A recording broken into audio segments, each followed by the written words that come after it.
오늘은 이 누가복음 17장에 나와 있는 10명의 사람에 대해서 한번 생각해 보도록 하겠습니다.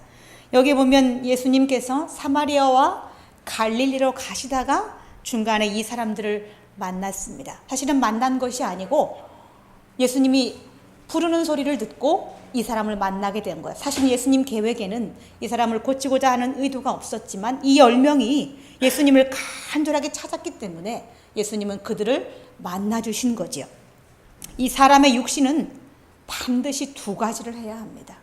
그 두 가지는 먹는 것과 싸는 거지요.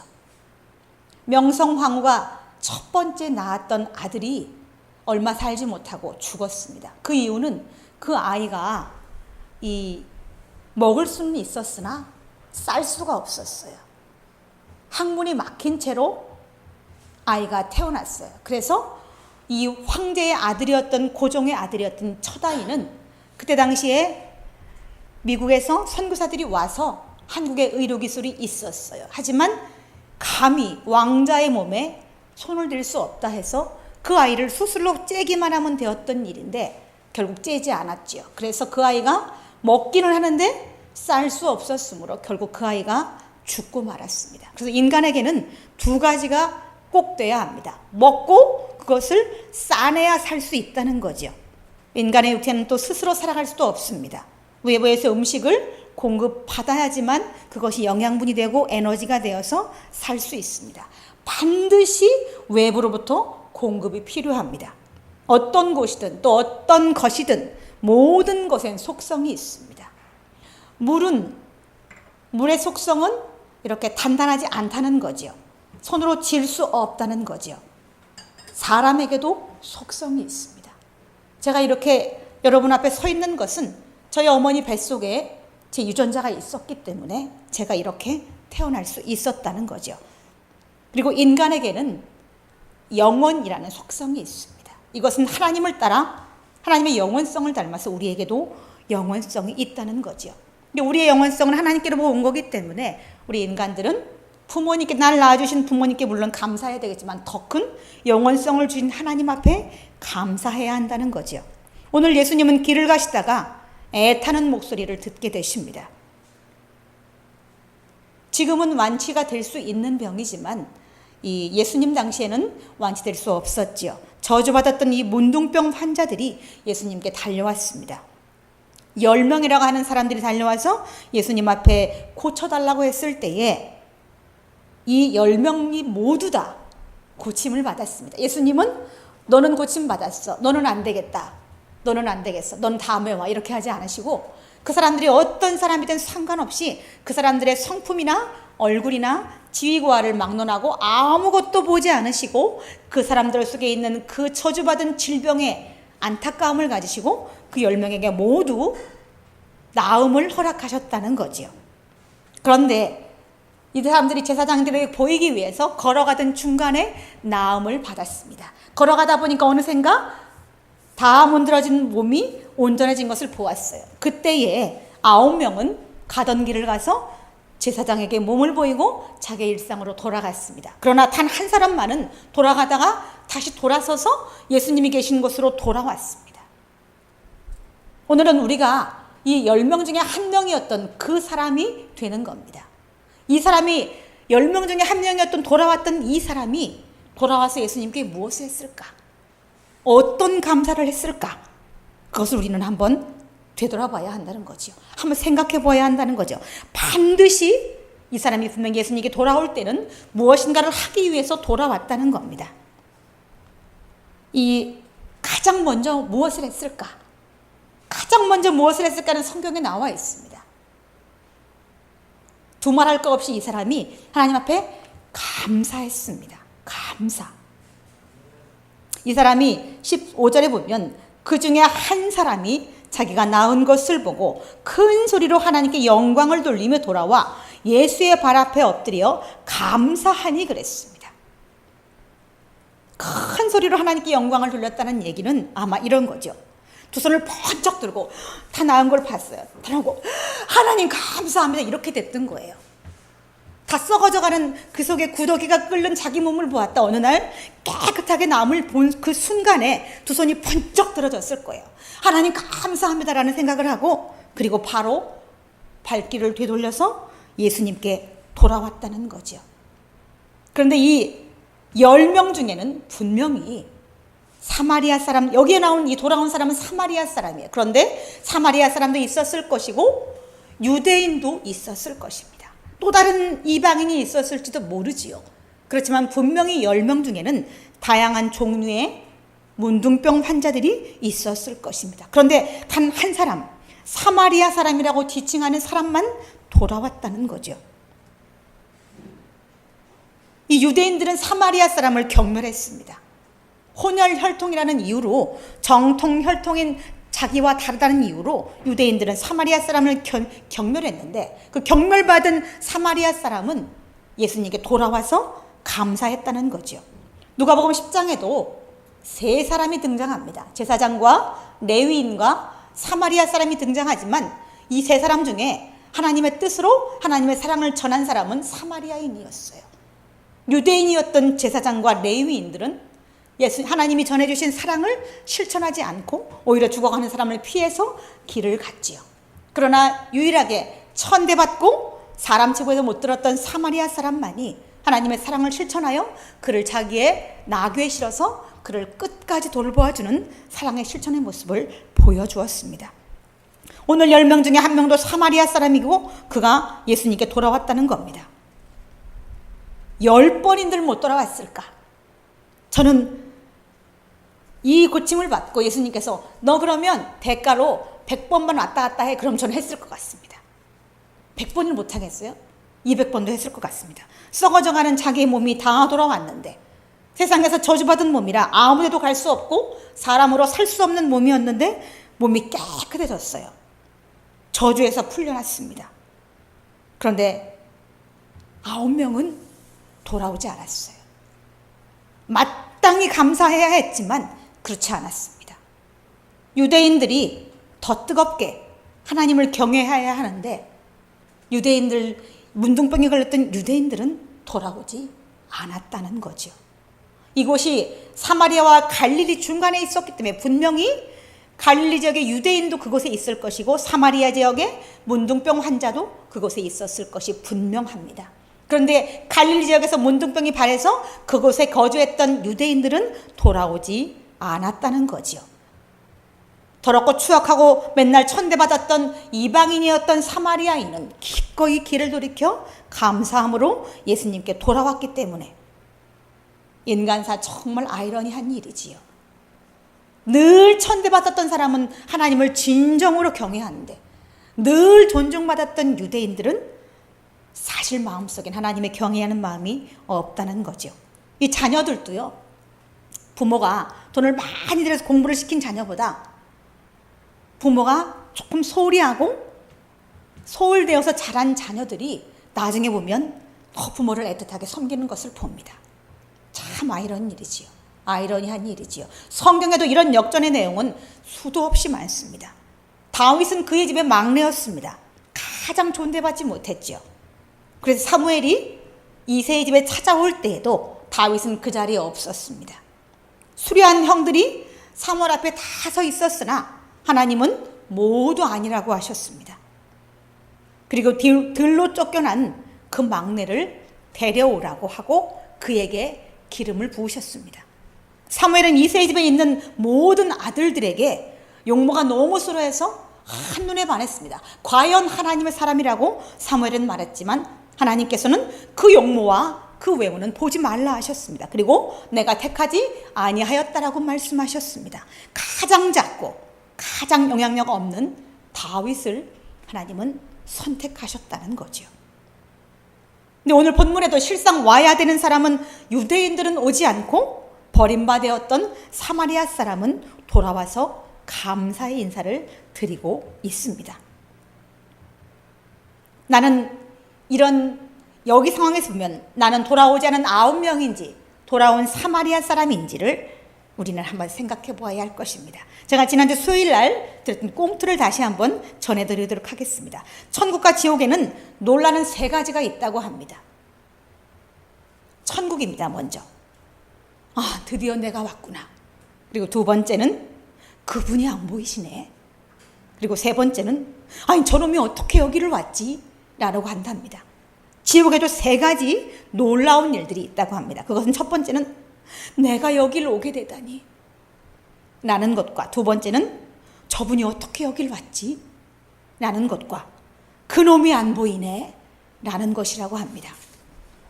인간사는 분명히 그가 천국에 있을 거라고 생각하는데 가보니까 막상 그분이 안 보이시는 거예요. 그리고 어떤 사람은 저놈은 절대 천국 갈 수 없는 놈이야.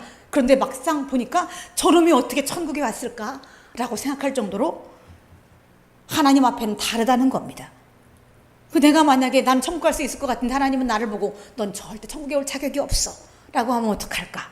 참 걱정이 되는 일입니다. 이 10명은 모두 예수님께 은혜를 입었습니다. 그런데 진정으로 감사한 사람은 한 사람밖에 없었습니다. 이들도 11조의 의미에서 한 사람만 왔을까요? 10의 1조만 왔잖아요. 그건 아니었을 텐데. 이 10명 중에 9명에게는 병 고침을 받고 싶은 마음은 너무나 컸습니다. 세상에 가장 큰 소망이 그거였어요. 그래서 예수님이 그걸 아시고 치료해 주셨지요. 그런데 그들에게는 감사하고 싶은 마음은 없었어요. 오로지 단지 저주받은 자신의 몸들을 치료받고 싶은 것이 전부였어요. 이들에게는 표적만을 바라는 마음이 전부였다는 겁니다. 마태복음 16장에는 바리새인과 사두개인들이 예수님께 표적만을 구하자 예수님의 심한 책망이 나옵니다. 그런데 이 바리새인과 사두개인처럼 이 9명은 오직 병고침만을 받기 위한 간절함만 있을 뿐 병고침 받고 난 후에는 내가 감사하리라는 마음이 없었다는 거죠. 감사에 무디어 있었던 거죠. 어느샌가. 나중에라도 이 사람들이 만약에 감사하러 왔을까요? 그건 알 수 없는 일이지만 어쨌든 이때 당시에는 오지 않았다는 겁니다.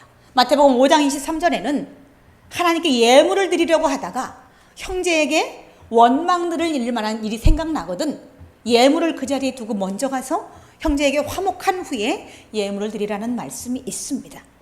그것은 예물을 드리고 가도 되잖아요. 그런데 예물을 드리지 말고 거기다 두고 가서 먼저 형제와 화목하고 돌아온 후에 예물을 드리라고 말씀하시는 것은 타이밍 때문에 그렇습니다.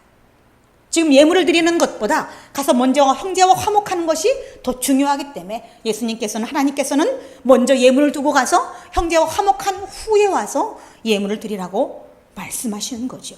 이와 같이 하나님께 드리는 감사도 시간과 타이밍이 굉장히 중요합니다. 이때 당시 10명이 다 왔어야 되는 거예요. 나중에 예수님께서 분명히 10사람이 다 깨끗함을 받았는데 그 9은 어디에 있느냐라고 말씀하십니다. 마땅히 고침받은 10명은 돌아왔어야 하는 거죠. 예수님은 돌아와서 감사하는 마음을 받기 위해서 그들을 치료하신 것은 분명히 아닙니다. 하나님의 사랑으로 오직 사랑의 마음으로 치료하셨지만 그건 예수님이 해야 될 마땅한 일이고 고침을 받은 성도는 마땅히 하나님께 와서 감사해야 되는 것이 성도의 본분임에도 불구하고 그렇지 않았다는 거죠. 이 사도행전 5장에 보면 아나니아와 삽비라라는 인물이 나옵니다. 두 사람은 부부였어요. 그 사람은 어느 날 감동이 되어서 자신의 재산을 팔아서 하나님께 갖다 드렸습니다. 그런데 저주를 받아서 두 사람 다 죽고 말았죠. 자기 재산을 팔아서 갖다 드렸는데 죽고 말았습니다. 그 이유는 그들 앞에 그 두 부부에게 하나님을 향한 순전한 마음이 없었기 때문에 그렇습니다. 그것을 팔아서 그것을 다 드린다고 했지만 사실은 일부를 자기에게 감추어두고 다 드렸다라고 하는 거짓을 하나님께 고했기 때문에 그 마음에 순전함이 없었기 때문에 그들은 저주를 받아서 죽고 말았습니다. 차라리 안 드렸으면 살 수 있었을 것을 거짓된 가식된 모습으로 하나님께 예물을 드리고 영광을 받고자 했기 때문에 저주를 받았다는 거죠. 하나님 앞에도 그렇게 그대로 감사해야 합니다. 10명이 다 치료를 받았기 때문에 다 돌아와서 그대로 하나님 앞에 순진하게 순전하게 감사했어야 하는 건데 그들에게는 그것이 그렇게 되지 않았다는 거죠. 저희 친정어머니가 부천에 오래전에 막내 아들 몫으로 집을 사셨습니다. 살 때는 5천만 원이 조금 넘는 돈으로 샀습니다. 그리고 그 집을 14년이 흐른 후에는 1억이 훨씬 넘는 돈을 받고 팔게 되었습니다. 근데 그 돈을 손에 쥐고 저희 어머니가 저희 집에 있을 때 안절부절 못 하시는 거예요. 막 계속해서. 그래서 내가 엄마 왜 그러시냐고 계속 물어봤더니 나중에 뭐라 그러시냐면 이 돈을 빨리 우리 막내 아들한테 갖다 줘. 당신 아들한테 빨리 갖다 주고 싶은데 못 가니까 지금 안달이 나셔가지고 돈을 잡고 막 안절부절 못 하시는 거야. 내가 빨리 가야 되는데. 그 마음은 그 아들에게 빨리 주고 싶은 엄마의 마음이죠. 진짜 막내 아들을 향해서 어떤 대가도 바라지 않고 그 막내 아들한테 그 돈을 주었을 때 막내 아들이 기뻐하는 모습을 보기 위해서 그 돈을 빨리 들고 가시고 싶었던 거예요. 하나님께도 절대 그래야 안 되는데, 절대적으로 우리가 그래야 되는데 하나님은 그 마음을, 그 물질을 기쁘게 받으십니다. 그 순전한 마음을. 그런데 그렇지 못한 사람들이 참으로 많다는 거죠. 지난 일이니까 제가 농담조로 얘기 드리지만 부천에 샀던 그 집은 제가 14년 동안 관리했습니다. 그런데 그 수천만 원 그 큰 돈은 저는 한 푼도 받지 못하고 저희 오빠에게 다 갔습니다. 세상사 참 아이러니한 일입니다. 관리는 제가 험한 일은 다 하고 우리 오빠는 한 번도 와서 그 집을 본 적도 없는데 우리 엄마는 그 돈을 갖다 몽땅 다 그 막내 아들에게 주었습니다. 수고한 딸에게는 1원도 주지 않으셨습니다. 세상사 참 아이러니한 일입니다. 그런데 저는 하나님께 복을 받습니다. 그래서 엄마를 원망하지 않았어요. 그 많은 돈을, 그렇게 많은 돈을, 어기넘는 돈을 한 푼도 딸한테는 주지 않았지만 저는 눈꼽만큼도 섭섭하지 않았어요. 왜냐하면 하나님이 저를 축복하시기 때문에 저는 엄마한테 섭섭하지 않았습니다. 오늘 이 10명은 진심 어린 마음으로 와서 감사했어야 되었지요. 문둥병을 고쳐주었으니 아마 뭐라도 사서 감사했을 수도 있겠지요. 그러나 예수님께서 지금 말씀하시는 이 말씀의 내용은 그 마음을 얘기하시는 겁니다. 마음을 얘기하시는 거예요. 마음이 먼저 와서 감사해야 되지 않겠느냐, 하나님께. 그 얘기를 지금 하고 계시는 거죠. 혹여 진심으로 감사해서 어떤 과일이라도 사다가 드렸다면 그것조차도 그에게는 복으로 돌아갔을 것입니다. 이 10명 중에 한 명이 무엇을 했을까? 첫 번째는 감사를 했을 것입니다. 그리고 두 번째는 무엇을 했을까? 분명히 예수님이, 자기를 고쳐준 그 예수님이 누구인지를 알기 위해서 돌아왔을 것입니다. 세상 사람도 은혜를 입으면 그 사람이 누구인지 알아보고 그 사람에게 감사합니다. 이름을 물어보고 어디를 사는지를 물어보고 그렇게 물어본 후에 감사하듯이 이 10명 중에 한 사람도 두 번째 돌아와서 그분이 어떤 분인지를 알기 위해서 돌아왔다는 겁니다. 이 10명 중에 10명 모두 다 가족에게 버림받았습니다. 왜냐하면 같이 살 수 없었으니까. 가족들이 자기들이 살아야 했기 때문에 내 아들을 버려야 되는 거예요. 내 형제를 버려야 되는 거죠. 내가 살기 위해서. 엄마 아버지도 버렸습니다. 형제도 버렸습니다. 그런데 한 분 예수님은 그들을 외면하지 않으셨다는 거죠. 예수님은 이 내장과 심장이 찢어질 정도로 불쌍히 그들을 여기시고 그들에게 있는 그 저주의 병을 치료해 주셨습니다. 완전하게, 깨끗하게.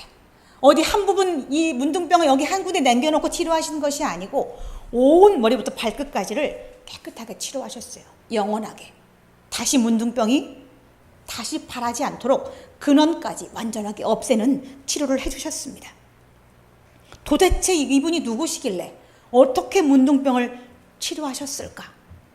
성경은 예수님을 여러 가지로 표현하고 있습니다. 요한복음 11장에는 죽은 지 벌써 사흘이 되는 나사로, 그를 살려주신 후에 예수님이 당신을 말씀하시기를, 예수님이 말씀하시길 나는 부활이요 생명이니 나를 믿는 자는 죽어도 살겠고 무릇 살아서 나를 믿는 자는 영원히 죽지 아니하리라, 이렇게 말씀하셨어요. 또 요한복음 14장 6절에는 나는 길이요 진리요 생명이라고 말씀하셨어요. 그리고 요한복음 15장 5절에는 나는 포도나무여 너희는 가지니 그가 내 안에 내가 저 안에 거하면 사람이 열매를 많이 맺나니 나를 떠나서는 너희가 아무것도 할 수 없음이라 라고 말씀하고 있습니다. 또 요한복음 17장 3절에는 영생은 곧 유일하신 참 하나님과 그가 보내신 자 예수 그리스도를 아는 것이다 라는 말씀이 있습니다. 10명이 다 나음을 받았고 그들이 다시 돌아와서 예수님 앞에 감사했다면 그들은 예수님을 마음으로 이미 영접한 것입니다. 영생은 바로 이것을 의미하는 거죠. 길이요 생명 대신 그 예수님의 생명력을 10명 다 받을 수 있었어요. 그들 중 9명이 이것을 알고 있었다면 돌아왔을 것입니다. 예수님이 길이요 진리요 생명 되신 것을 알고 있었다면 돌아왔을 것입니다. 유일하신 참 하나님과 그가 보내신 자 예수 그리스도를 아는 것이 영생이라는 것을 알았다면 이들은 분명히 9명 다 예수님께 돌아왔을 것입니다. 우리가 분명히 알아야 할 것은 하나님은 우리의 삶의 도구가 아니십니다. 다만 영원하신 하나님이시고 영광과 존귀를 받기에 합당하신 분이십니다. 이사야서 9장 6절에는 예수님을 이르기를 이는 한 아기가 우리에게 낳고 한 아들을 우리에게 주신 바 되었으니 그의 어깨에는 정사를 메었고 그의 이름은 기묘자라 모사라 전능하신 하나님이라 영존하시는 아버지라 평강의 왕이라라고 말씀하고 있습니다. 그 하나님을 아는 것은 매우 중요합니다. 왜냐하면 그 하나님을 바로 알아야 신앙이 온전해질 수 있기 때문에 그렇습니다. 믿음이 간다는 것은 이것을 알기 때문에 가능한 거죠. 우리가 하나님을 믿는 것은 그분이 전능하신 분임을 알기 때문에 우리가 믿음으로 예수님께 와서 예배를 드리는 거죠. 하나님의 세상의 창조주라는 것을 알기 때문에 우리가 그분을 경외하는 거죠. 교회가 아무리 많아도 그것이 하나님이 계신 성전이라는 생각을 하지 않는다면 아마 오지 않을 것입니다. 바로 여기가 베델이라고 하는 하나님의 집이라는 생각을 하지 않는다면, 그런 믿음이 없다면 여기에 오지 않았을 것입니다. 그런 마음으로 성전을 드나드는 자는 하나님께서 그를 만나 주십니다. 그가 하나님을 마음속에 가장 특별하게 생각하고 있기 때문에 하나님은 그런 자를 만나 주신다는 거죠. 우리가 택시를 타고 기차를 타고 또 때로는 비행기를 탑니다. 그런데 그런 것들을 타는 이유는 그 택시나 기차나 비행기를 운전하는 사람을 믿기 때문에 타는 거죠. 우리가 택시나 기차나 비행기를 운전하는 사람에게 신뢰가 없다면 탈 수 없을 것입니다. 만약에 내가 오늘 비행기를 타고 외국을 가야 하는데 그 비행기를 어린아이가 운전한다고 생각해 보십시오. 그 비행기를 탈 사람이 있을까요? 절대 안 타죠. 어린아이가 운전한다는데 어떻게 탈 수가 있겠어요? 그 비행기를 숙련된 파이럿이 운전한다라고 우리가 믿기 때문에 그 비행기를 탄다는 겁니다. 그래서 아는 것이 중요합니다. 하나님을 아는 것이 얼마나 중요한지를 우리에게 가르쳐 주시는 내용입니다. 예수님은 오직 유일하신 하나님이시라는 사실을 우리가 알고 있기 때문에, 당시에 한 사람의 사마리아인도 알았기 때문에 그 자리로 돌아왔던 거죠. 그럼 이 돌아온 한 사람은 세 번째 돌아오면서 어떤 생각을 했을까? 아마 분명히 그는 돌아오면서 그 크고 큰 감사를 하나님께 돌리면서 은혜를 돌려주어야 되겠다는 생각을 분명히 했을 것입니다. 누군가에게는 내가 이 큰 은혜를 돌려주고 싶다는 생각이 그에게 분명히 있었을 것입니다. 이 조열 모세포 기간이라는 곳이 있어요. 거기서 저희 집에 정기적으로 회지가 옵니다. 아마 우리 하태진 집사님 때문에 오는 것 같아요. 이 회지를 보면 거기에는 혈액을 받거나 장기를 이식받거나 제대를 받거나 여러 가지를 남에게 받아서 소생한 많은 사람들의 편지가 담겨 있습니다. 근데 이 편지를 읽어보면 하나같이 절대 빠지지 않는 단어가 무엇이냐면, 본인이 보내든 아버님 부모님이 보내든 아니면 형제가 보내든 지인이 보내든 절대 빠지지 않는 내용 중에 하나는 바로 그 사랑을 자기도 남에게 돌려주고 싶다는 내용입니다. 얼굴도 모르는 사람이, 얼굴도 모르는 어떤 한 사람을 위해서 헌신하고 내가 사랑했기 때문에 그 깊은 사랑에 감사해서 자기도 남을 위해서 헌신하고 싶은 마음이 생긴다는 겁니다. 그게 인지상정이지요. 그게 사랑을 받은 자가 마땅히 해야 될 일이고요. 그래서 그런 일들을 우리는 거룩하다고 합니다. 또 숭고하다고 말합니다. 그래서 예수님이 죽음을 대신한 사랑이 크고 또한 큰 것이지요. 예수님은 사람의 모양으로 사실 때도 늘 이것을 보이고 가르치고 실천하셨습니다. 예수님은 십자가를 지시기 전에 제자들을 불러서 만찬을 먹이신 후에 그들의 발을 손수 다 씻기신 후에 그들에게 이렇게 말씀하셨어요. 새 계명을 너희에게 주노니 서로 사랑하라. 내가 너희를 사랑한 것 같이 너희도 서로 사랑하라. 그리하면 모든 사람이 너희가 내 제자인 줄을 알리라. 라고 하는 마지막 말씀을 남기셨습니다.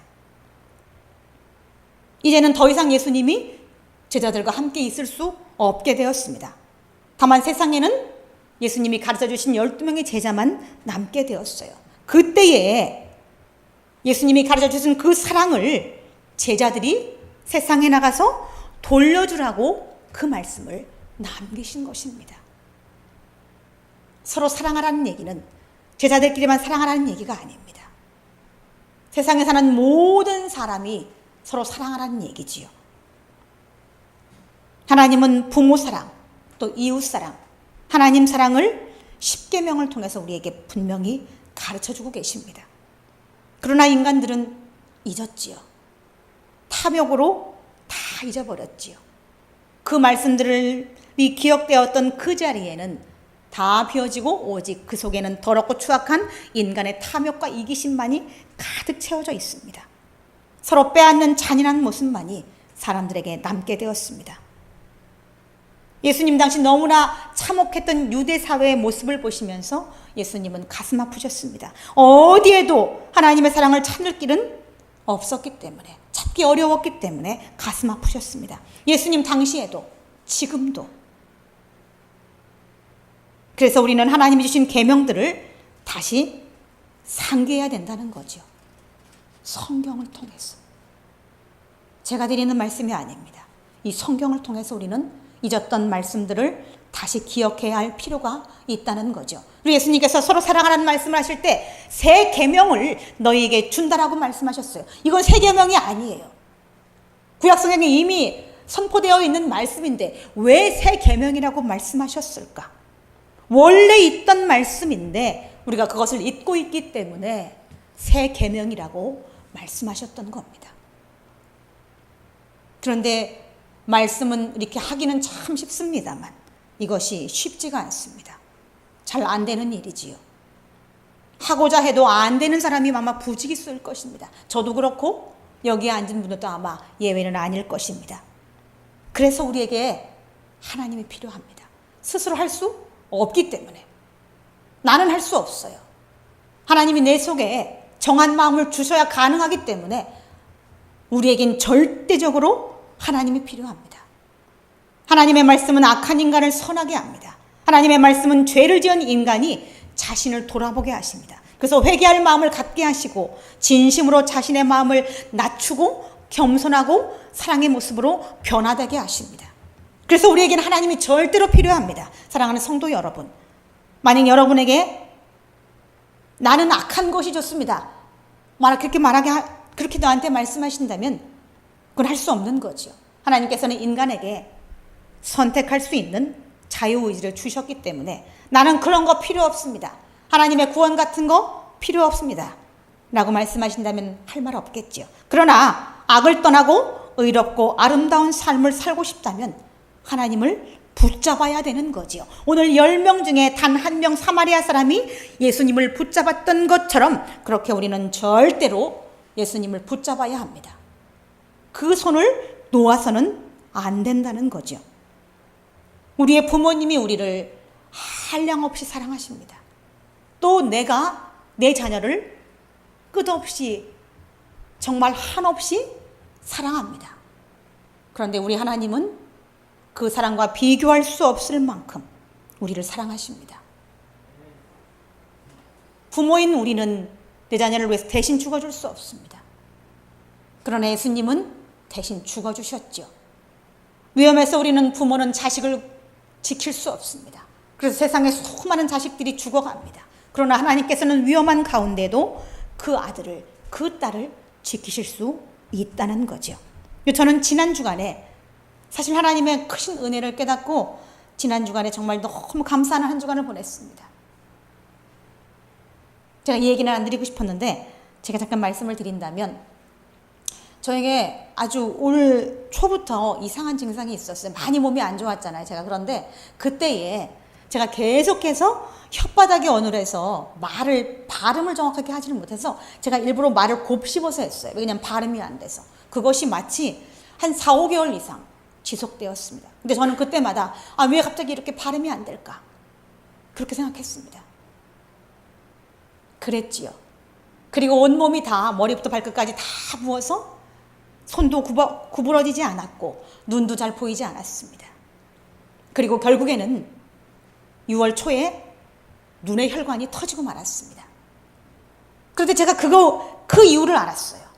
며칠 전에, 지난주에 알게 되었어요. 그것은 무엇이냐면, 이 KBS의 아침 방송에 10시인가요? 방송에 나오는데 거기 의학적인 많은 내용들이 나옵니다. 거기서 이 뇌혈관에 대한 전문 의사가 나와서 얘기하기를, 몸에서 혈관이 막히면 3군데가 터진다고 합니다. 머리 아니면 눈 아니면 심장에서 혈관이 터지는데 저는 눈에서 터졌어요. 너무나 감사한 것은 머리에서 혈관이 터지고 심장에서 혈관이 터지면 사람이 몸이 반신 이상 마비가 오지만 눈이 터지는 경우는 예외라는 거예요. 근데 제가 그날 그것을 보면서 이 뇌경색이 오는 전조 증상이 나한테 무려 6개월 동안이나 있었는데도 불구하고 하나님은 저에게 눈을 터뜨리셔서 그 뇌경색의 그 압력이 터져서 없어지도록 하셨습니다. 그리고 그 뒤에 제가 몸이 굉장히 많이 좋아졌다는 거예요. 만약에 뇌에서 터졌으면 어땠을까? 심장에서 터졌으면 어땠을까? 아마 지금 중환자실에 있겠죠. 몸이 절반이 마비가 되어서. 근데 하나님은 제가 너무 무디고 몇 달 동안 그게 지속되었는데도 불구하고 병원 갈 생각을 안 하니까, 이제서 깨달았으니까 6개월 이상 지난 다음에 지금 7월 달인데 7개월 만에 깨닫고 보니까, 그때 내한테 그렇게 중한 병이 있었음에도 불구하고 깨닫지 못하자 눈을 터뜨려서 아무 후유증이 안 남도록 저를 지켜주셨다는 겁니다. 저는 하나님의 은혜로 살아갑니다. 오늘 이 10명 중에 1명이 감사했던 것보다 더 큰 감사를 저는 지난 주간에 드렸습니다. 하나님 앞에. 제가 만약에 마비가 와서 이렇게 저주를 받았더라면 여기 설 수 있겠어요? 병원에 아마 있겠죠.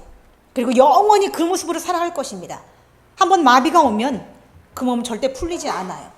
그런데 하나님께서는 눈을 터뜨리심으로 인해서 제 몸이 온전하도록 유지할 수 있도록 도우셨다는 것을 제가 그때는 몰랐고 7개월이 지난 지금에 와서 알았다는 거죠. 저는 7개월 동안 하나님을 수도 없이 원망하고 살았습니다.